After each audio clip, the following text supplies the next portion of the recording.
नमस्कार, स्वागत है आप सभी का। आप देख रहे हैं पोस्टर। मैं हूं आपके साथ ऋतिका सिंह। 2022 यूपी विधानसभा चुनाव के लिए सियासी दलों ने कमर कस ली है। इस समय उत्तर प्रदेश में चुनावी रैलियों और जनसभाओं का दौर जारी है। सत्ता के सिंहासन तक पहुंचने के लिए सियासी दलों की रथ यात्राएं यूपी के चक्कर काट रही है और इन रथ यात्राओं और जनसभाओं में लोगों की भीड़ भी जुट रही है, जिस पर अब सियासी बयानबाजी तेज हो चुकी है। उत्तर प्रदेश के डिप्टी सीएम केशव प्रसाद मौर्य ने समाजवादी पार्टी की चुनावी रैलियों में जुट रही भीड़ पर निशाना साधा, जिस पर सियासी संग्राम छिड़ गया है। सोच ईमानदार तो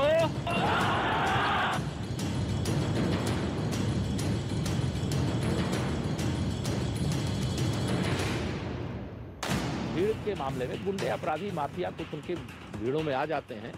जो सब बेचैन भारत बने हुए हैं, सब दुखी हैं, अब दलाली कर नहीं पा रहे हैं, भ्रष्टाचार कर नहीं पा रहे हैं। दूसरी तरफ कह रहे हैं कि गुंडे सभाओं में जा रहे हैं। हमारी सरकार ने गुंडे या तो बाहर प्रदेश से बाहर चले गए या जेलों में चले गए। 2022 में भी उनको दिखाई देता रहेगा बदलाव, लेकिन खिलेगा कमल। यूपी चुनाव चक्रव्यूह का दांव।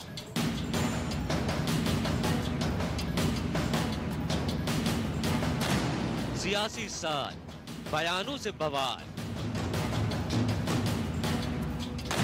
विपक्ष पर वार, निशाने पर सरकार, गुंडागर्दी पर सियासी संग्राम। चाचा भी, भतीजा भी और मामा भी, अरे सभी लोग वसूली में निकल पड़ते थे। यूपी में विधानसभा चुनाव के नजदीक आते ही अब सियासी दलों के बीच जुबानी जंग तेज हो गई है।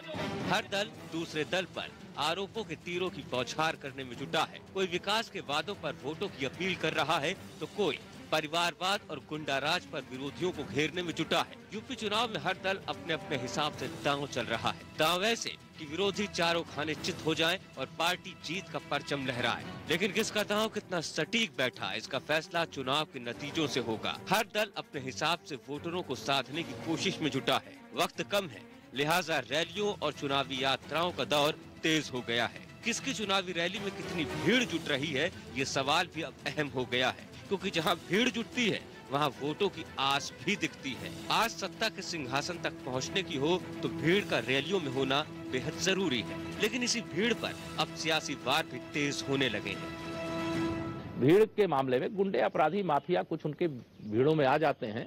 जो सब बेचैन भारत बने हुए हैं, सब दुखी हैं, अब दलाली कर नहीं पा रहे हैं, भ्रष्टाचार कर नहीं पा रहे हैं, दुकानों मकानों में कब्जा कर नहीं, आम पब्लिक उनके सपा के साथ, सपा को तो दूध में पड़ी मक्खी की तरह निकाल करके जनता ने बाहर कर दिया।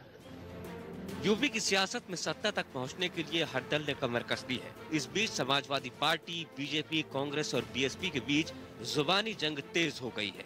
विपक्षी दलों का आरोप है कि बीजेपी ने अपने शासन में 5 सालों में यूपी में कोई काम नहीं किया, लिहाजा उन्हें मौका मिले तो वो यूपी की दिशा और दशा बदल देंगे। वहीं बीजेपी का दावा है कि पिछले 5 सालों में यूपी का जितना विकास हुआ है वो पिछली सरकारों में नहीं हुआ। गुंडाराज को खत्म किया गया, रोजगार दिया गया और अगले 5 सालों में सरकार बनने पर यूपी का और विकास किया जाएगा। लेकिन यूपी की सियासत में जो सियासी बयानबाजी सबसे तेज है वो है माफिया राज और गुंडागर्दी पर सियासी हमलों की। बीजेपी ने एक बार फिर सीधे सीधे समाजवादी पार्टी को घेर लिया। यूपी के डिप्टी सीएम केशव प्रसाद मौर्य ने तो यहाँ तक कह दिया कि समाजवादी पार्टी की रैली और सभाओं में जो भीड़ जुटती है वो आम लोग नहीं बल्कि गुंडे हैं। अखिलेश यादव की जो यात्रा की तस्वीरें आती हैं उसमें भीड़ कहाँ से आ रही है? देखिए, मैं नहीं जानता कहाँ की भीड़ आपको दिखाई देती है, लेकिन उनकी कोई एक कार्यक्रम एक सप्ताह में, 3 दिन में, 4 दिन में कोई होते होंगे और 5 साल में टोटल कार्यक्रम उनके आप निकाल के देख लीजिए, उनके 100 कार्यक्रम नहीं हुए होंगे। लेकिन 5 साल में भारतीय जनता पार्टी कार्यक्रम देख लीजिए तो हमारे हजारों कार्यक्रम हुए हैं, जहाँ इनके से 10-10 गुना ज्यादा भीड़ रहती है। भीड़ के मामले में गुंडे अपराधी माफिया कुछ उनके भीड़ों में आ जाते हैं। जो सब बेचैन भारत बने हुए हैं, सब दुखी हैं, अब दलाली कर नहीं पा रहे हैं, भ्रष्टाचार कर नहीं पा रहे हैं, दुकानों मकानों आम पब्लिक नहीं है। करने, आम पब्लिक उनके सपा के साथ, सपा को तो दूध में पड़ी मक्खी की तरह निकाल करके जनता ने बाहर कर दिया। बात गुंडों पर चली तो केशव प्रसाद मौर्य के सियासी हमले और तेज हो गए। केशव प्रसाद मौर्य ने साफ कर दिया कि यूपी में अब गुंडा राज नहीं, सुशासन है और समाज के सभी वर्गों का विकास हो रहा है। केशव प्रसाद मौर्य ने पिछली सरकारों पर एक बार फिर हमला किया और दावा किया कि गुंडे जेल के अंदर से लड़ें या जेल के बाहर से लड़ें, उनका हारना तय है। केशव प्रसाद ने ये भी दावा किया कि बीजेपी किसी भी बाहुबली को टिकट नहीं देगी। वो तो कह रहे हैं कि आप लोग शांति भंग करके चुनाव करवाना चाहते हैं, आप लोग चाहते हैं कि शांति न हो। कि उत्तर प्रदेश में अब गुंडा राज नहीं है, अब सुशासन है, अब विकास है, अब गरीब कल्याण के लिए हमारी समर्पित सरकार है। आपने जो बाहुबलियों का जिक्र कर रहे हैं जिनके ऊपर बुलडोजर वगैरह चले, वो चुनाव भी लड़ेंगे, लेकिन जेल से बैठ के लड़े, लेकिन चुनाव लड़ेंगे, मऊ में लड़ेंगे, अफजाल भी लड़ेंगे। चुनाव लड़ने पे रोक लगाई जाएगी तो वो रोका जाएगा। हराएंगे तो उनका हारना तय है, वो जेल के अंदर से लड़े चाहे जेल के बाहर से लड़े, हारना उनका तय है, कमल खिलना तय है, बीजेपी की सरकार बनना तय है। आप किसी बाहुबली को टिकट नहीं देंगे? नहीं, मतलब सहयोगी दल आपके, अब जैसे डीपी यादव जी भी बाहर हैं, वो भी चुनाव लड़ सकते हैं, आप सहयोग लेंगे, देंगे उनसे? धनंजय सिंह जी हैं। मुझे ऐसा नहीं लगता है कि हमें किसी बाहुबली को भारतीय जनता पार्टी परिवार का हिस्सा बनने देने की आवश्यकता है। हमारे पास ऐसी टीम है, साधारण से साधारण कार्यकर्ता हमारे 2014 से लेकर के 2019 तक के 3 चुनाव विधानसभा और लोकसभा की यूपी के माध्यम से हमने देखा है। तो डीपी यादव को भी टिकट नहीं मिलेगा और धनंजय सिंह को भी नहीं मिलेगा? मेरे पार्टी से तो असंभव है। नहीं, आपकी पार्टी से तो आपके सहयोगी ने दे दिया, तो अपना दल ऐसे। सहयोगी क्या कर रहे हैं क्या नहीं कर रहे हैं, मुझे नहीं लगता है कि वो भी ऐसा कोई काम करेंगे, क्योंकि आप शर्त तो लगा सकते हैं, आप कितनी ताकत है? नहीं, शर्त लगाने की आवश्यकता होगी तो लगाएंगे। अभी काल्पनिक आधार पर क्यों लगाएं कि वो किसको देने जा रहे हैं किसको नहीं देने जा रहे हैं। जब ऐसी परिस्थिति आएगी तो निश्चित तौर से इस पर पार्टी विचार करेगी। केशव प्रसाद मौर्य ने अखिलेश यादव के साथ पूर्व मुख्यमंत्री मायावती को भी निशाने पर लिया और दावा किया कि यूपी में पिछले 15 सालों में एसपी और बीएसपी के शासन में कुशासन हुआ, जिससे बीजेपी ने आजादी दिलाई। आप कह रहे हैं व्यक्ति आधारित नहीं है, लेकिन चेहरा तो योगी जी का पिछली बार नहीं था, इस बार तो योगी जी के चेहरे पे लड़ा। योगी जी चेहरा है, हमारे मुख्यमंत्री हैं, शानदार काम किए हैं। 15 साल बुआ भतीजे मुलायम सिंह जी से लेकर के मायावती जी से लेकर के अखिलेश जी तक तीनों सरकारों के कार्यकाल में पूरा कह लीजिए कि तीनों के कार्यकाल में जो काम नहीं हुआ है उससे शानदार काम, जानदार काम भारतीय जनता पार्टी की सरकार में हुआ है। केशव प्रसाद मौर्य ने यह भी दावा किया कि यूपी में 2022 में एक बार फिर कमल खिलेगा और अखिलेश यादव 2022 की नहीं बल्कि 2027 की सोचें।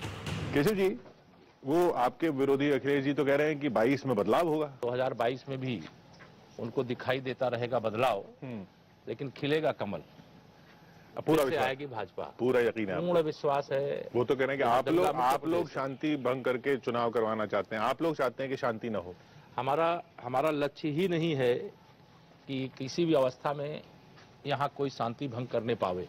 और जब से भारतीय जनता पार्टी की सरकार बनी है, पहले तो उत्तर प्रदेश का नाम ही बदल गया था दंगा प्रदेश के रूप में, गुंडा प्रदेश के रूप में। अखिलेश यादव जी की आप बात किया करते हैं, तो मैं कहता हूं 22 के बारे में सोचना बंद करो, 27 के बारे में सोचो। बीजेपी की तरफ से समाजवादी पार्टी पर सियासी वार हुआ तो पलटवार होना भी लाजमी था। अखिलेश यादव के चाचा और प्रगतिशील समाजवादी पार्टी के अध्यक्ष शिवपाल यादव ने दावा किया कि बीजेपी समाजवादी पार्टी के नेताओं पर झूठे केस लगा रही है और केशव प्रसाद मौर्य को अपने पद से इस्तीफा दे देना चाहिए। भ्रष्टाचार इतना पनप चुका है। हमने अभी केशव प्रसाद मौर्य जी से बात की, वो कह रहे हैं कि जो लोग दिख रहे हैं समाजवादी पार्टी की सभाओं में आ रहे हैं, वो लोग नहीं है, गुंडे हैं। देखिए, कहने को तो वो लोग एक तरफ तो कहते हैं कि हमारी सरकार ने गुंडे या तो बाहर प्रदेश से बाहर चले गए या जेलों में चले गए, एक तरफ तो ये कह रहे हैं और दूसरी तरफ कह रहे हैं कि गुंडे सभाओं में जा रहे हैं। अब गुंडे, अब पूरी पब्लिक ही उत्तर प्रदेश की उनको गुंडा दिख रही हो, हैं, तो उन्हें स्वतः ही इस्तीफा दे देना चाहिए। नहीं, पर ये गुंडागर्दी के इल्जाम तो लगते रहे कि भाई यादव समुदाय जो है वो हावी हो जाता है, और उसमें आपका नाम आता था और ये कहा जाता था कि अखिलेश यादव इसलिए नाराज हैं कि ये शिवपाल यादव के लोग हैं जो पार्टी का नाम बदनाम करते हैं। देखिए, हम लोगों ने कभी गुंडाओं को पनाह नहीं दिया है, हमेशा गुंडागर्दी के खिलाफ रहे हैं। किसी बाहुबली को इस बार भी टिकट नहीं देंगे? किसी बाहुबली को भी टिकट नहीं, किसी अपराधी को टिकट नहीं, लेकिन अपराधियों की भी तो सेटिंग होना चाहिए ना। जैसे आजम भाई आज कितने मुकदमे ला दिए गए। आप उनको अपराधी नहीं मानते? कितने झूठे मुकदमे, वो जेल में हैं, आप कह रहे हैं सब मुकदमे झूठे हैं? झूठे मुकदमे हैं, पूरी तरह से झूठे मुकदमे हैं आजम भाई की। तो आजम भाई हैं जैसे तरीके से कितने लोगों पर मुकदमे झूठे लाद दिए गए हैं। शिवपाल यादव ने इस दौरान ये भी बताया कि वो समाजवादी पार्टी के साथ मिलकर चुनाव लड़ेंगे और अखिलेश यादव को मुख्यमंत्री बनाएंगे। शिवपाल जी, अभी प्रसपा ही कहें या सपा बोल दें? अभी तो प्रसपा। कब बोले सपा? वैसे तो देखिए हमारा तो गठबंधन तो रहेगा, प्रगतिशील समाजवादी पार्टी रहेगी। अच्छा, हम दोनों मिलकर के ही चुनाव लड़ना है और मिलकर के हाँ अखिलेश को मुख्यमंत्री बनाना। शिवपाल यादव ने यह भी दावा किया कि समाजवादी पार्टी ने अपने शासन में सभी वर्गों के लिए काम किया और सरकार बनने पर वो आगे भी काम करेंगे। शिवपाल यादव ने आरोप लगाया कि बीजेपी में गुंडों की तादाद ज्यादा है। तो ये ऐसा नहीं होगा कि अगर आपकी सरकार आएगी तो फिर से यादव समुदाय के लोग अपना झंडा जीप में लगा के गुंडागर्दी करेंगे, जो ये तस्वीर पेश की जाती है कि वो फिर हो जाएगा? तो जानबूझ करके पेश की जाती है। ऐसा नहीं होता है? ऐसा नहीं होता है। पिछली बार ऐसा कई केस तो आते थे ऐसे। नहीं, उनके खिलाफ कार्रवाई की जाएगी अगर इस तरीके से, चाहे यादव हो किसी वर्ग के लोग हों। और किए है हम। आप रोकेंगे? बिल्कुल रोका है, हमेशा रोका है। हम लोगों ने तो हमेशा रोका है। और आज गुंडई में अगर आप उत्तर प्रदेश में घूम जाइए, गुंडई कौन कर रहे हैं? कौन कर रहे हैं? क्या ये लोग जब कह रहे हैं कि पूरी की पूरी भीड़ उमड़ रही है, हैं? तो ये गुंडे पूरे समाज गुंडा हो गया है। समाज गुंडा नहीं होता, कुछ ही लोग गुंडे होते हैं। उन पर लगाम लगाना चाहिए, उनके खिलाफ कार्रवाई होना चाहिए, उन्हें जेलों में भेजना चाहिए, हैं? और आज अगर तुलना की जाए तो सबसे ज्यादा गुंडे तो भारतीय जनता पार्टी के में निकलेंगे। यूपी का किंग कौन होगा, इसका फैसला अगले कुछ महीनों में हो जाएगा। लेकिन इस समय राजनीतिक दलों के बीच जो बयानबाजी हो रही है उसने सियासी माहौल को और गर्मा दिया।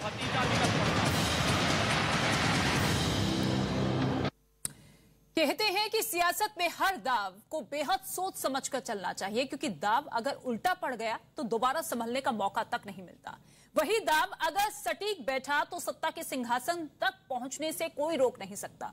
उत्तर प्रदेश की सियासत में भी कुछ इसी तरीके की भूमिका नजर आ रही है, जहां जनता किसी को सिर आंखों पर बैठाती है तो किसी को संभलने का मौका तक नहीं दिया जाता। ऐसे में सियासी बयानबाजी से किसे कितना फायदा होगा, ये नतीजों के बाद साफ हो जाएगा।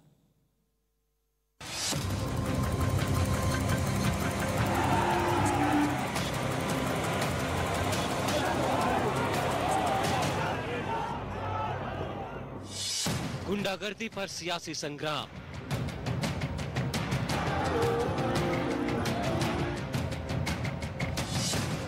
यूपी के चुनावी चक्रव्यूह की महाभारत में अर्जुन कौन बनेगा, इसका फैसला नतीजों के बाद साफ हो जाएगा।